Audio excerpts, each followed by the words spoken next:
നമസ്കാരം, പ്രവാസി മലയാളിയിലേക്ക് സ്വാഗതം. സൗദി അറേബ്യ ഖത്തറിനുമേലുള്ള ഉപരോധം പിൻവലിച്ചതിന് പിന്നാലെ നിലപാടിൽ അയവുമായി ഈജിപ്തും. ഖത്തറിലേക്ക് നേരിട്ട് പോകുന്നതിനും വരുന്നതിനുമായി തങ്ങളുടെ വ്യോമാതിർത്തി തുറന്നു നൽകാൻ ഈജിപ്ത് തീരുമാനിച്ചു. കുവൈത്തുമായി നടന്ന മധ്യസ്ഥ ചർച്ചകൾക്ക് ശേഷമാണ് വ്യോമാതിർത്തി തുറക്കാനുള്ള തീരുമാനം.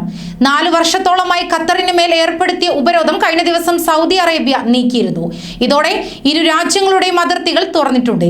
കുവൈറ്റ് വിദേശകാര്യ മന്ത്രിയാണ് സൗദിയുമായുള്ള അതിർത്തികൾ തുറക്കുന്ന കാര്യം വ്യക്തമാക്കിയത്. ഖത്തറുമായുള്ള കര, നാവിക, വ്യോമ അതിർത്തികളും സൗദി അറേബ്യ തുറന്നിട്ടുണ്ട്. ഉപരോധം അവസാനിപ്പിച്ചു രാജ്യങ്ങളും ഇക്കാര്യത്തിൽ കരാറിലെത്തുകയും ചെയ്തു. നിലവിൽ ഇരു രാജ്യങ്ങൾക്കും ആശയ ഭിന്നതയുള്ള വിഷയങ്ങളിൽ ചർച്ചകൾ തുടരുമെന്നാണ് റിപ്പോർട്ടുകൾ. US വക്താവ് ജറാദ് കുഷ്നയുടെ സന്ദർശനത്തിന് പിന്നാലെയാണ് അതിർത്തികൾ തുറക്കാനുള്ള ശ്രമം ആരംഭിച്ചത്.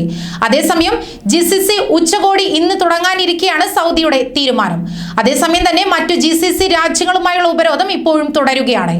ഖത്തറിനെതിരെ ഉന്നയിച്ച ആരോപണങ്ങൾ ചർച്ചയിലൂടെ പരിഹരിക്കാനാണ് സൗദിയുടെ തീരുമാനം. ഗൾഫ് മേഖലയുടെ കെട്ടുറപ്പിന് ഐക്യം അനിവാര്യമാണെന്ന് ഉപരോധം അവസാനിപ്പിച്ചുകൊണ്ട് സൗദി കിരീടാവകാശി പറഞ്ഞത്. ഉപരോധം ഏർപ്പെടുത്തിയ 2017 ശേഷം ഖത്തർ അമീർ GCC യോഗങ്ങളിൽ പങ്കെടുത്തിട്ടില്ല. അൽ ഉലയിലെ മറായ ഓഡിറ്റോറിയത്തിലാണ് ഉച്ചകോടി നടക്കുന്നത്.